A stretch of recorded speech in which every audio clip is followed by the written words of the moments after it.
নমস্কার বন্ধুরা, আমি আবারও চলে এসেছি একটা নতুন রেসিপি নিয়ে। খুব সহজে এবং খুব কম সময়ে এই রান্নাটা আপনারা করে নিতে পারবেন। বাড়িতে আমরা চিকেন নানা রকম রেসিপি করে থাকি, এই রকম পদ্ধতিতে একবার চিকেন করে দেখুন। আশা করছি আপনাদের সবাইকার ভালো লাগবে, সঙ্গে থাকুন। এটা করতে লাগছে চিকেনের মধ্যেই আমি দিয়ে দেব লাগছে 2 টেবিল স্পুন পেঁয়াজ বাটা। আমি মাংসের সাথে সব মশলাগুলো একসঙ্গে ম্যারিনেট করে নেব। এর সঙ্গে আমি অ্যাড করব আদা আর রসুন একসঙ্গে বাটা।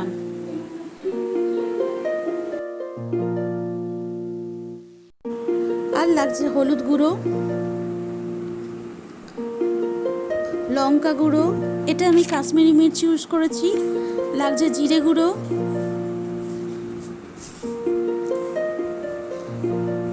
স্বাদ মতো নুন, আর লাগছে টক দই, আর তার সাথে দিয়ে দিচ্ছি টমেটো সস। সব উপকরণগুলো মাংসের সাথে মাখিয়ে আমি কিছুক্ষণ রেখে দেব। এটা যতক্ষণ ম্যারিনেট করা যায় ততক্ষণই ভালো, তাতে টেস্টটা খুব ভালো হয়। আমরা চিকেন নানা রকম টেস্টের করে থাকি, এটা একটু অন্য টেস্টের আর খেতেও খুব টেস্টি হয়। আশা করছি আপনাদেরও ভালো লাগবে। এটা ম্যারিনেট করে আমি রেখে দিয়েছি আধ ঘন্টার মতন, আপনারা এর থেকে বেশিক্ষণও রেখে দিতে পারেন।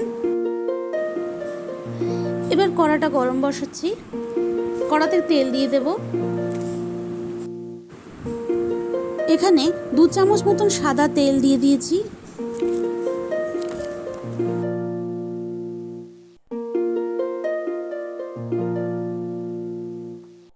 তেলটা গরম হলে মাংসগুলো এক এক করে আমি তেলের মধ্যে সাজিয়ে দিয়ে দেব, যাতে মাংসগুলো একটা সাইড ভাজা হয়ে যায়।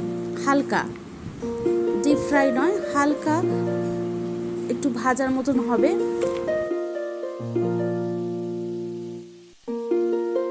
দেখে যদি ভালো লাগে অনুরোধ রইল একটা লাইক আর শেয়ার করে দেবেন। নতুন বন্ধুরা একটা সাবস্ক্রাইব করে দেবেন।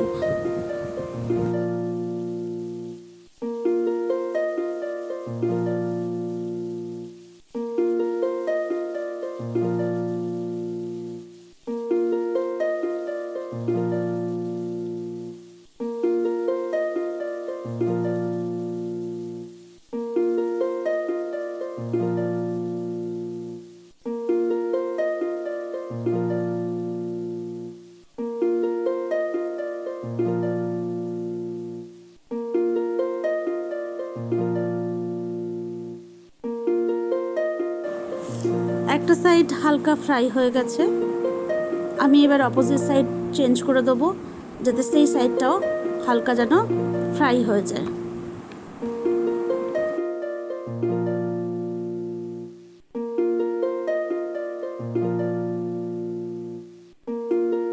এটা কিন্তু একদম হালকা ফ্রাই হবে, ডিপ ফ্রাই নয়।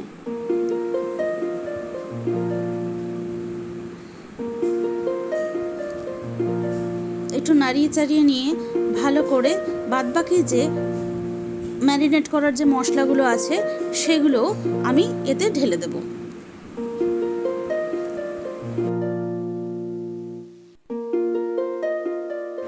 এতে কিন্তু আমি কোনো জল ইউজ করব না, যে মাংসের সাথে যে উপকরণগুলো দিয়ে ম্যারিনেট করা হয়েছিল সেইগুলোই থাকবে, এছাড়া কোনো জল আমি ইউজ করছি না। এবার আমি কিছুক্ষণের জন্য ঢাকা দিয়ে রেখে দেব, যাতে মাংসটাও সেদ্ধ হয়ে যায় এবং অটোমেটিক কষানোও হয়ে যায়। আঁচটা কমিয়ে দিয়ে ঢাকা দিয়ে আমি রেখে দেব।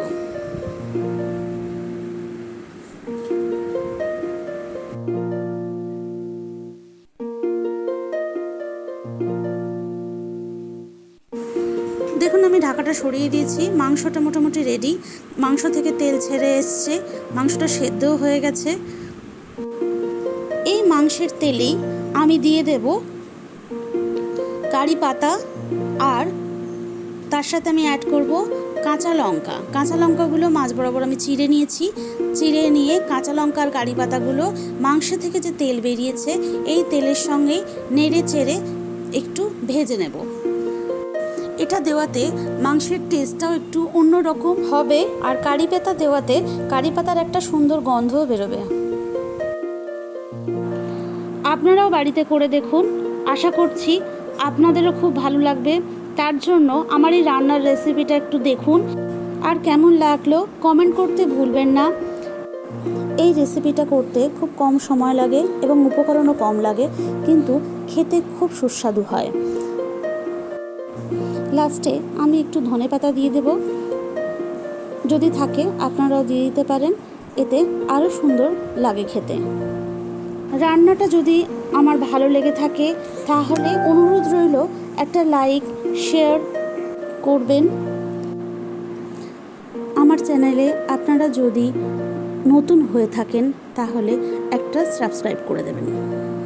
ভিডিওটা দেখার জন্য ধন্যবাদ। ভালো থাকবেন, সুস্থ থাকবেন।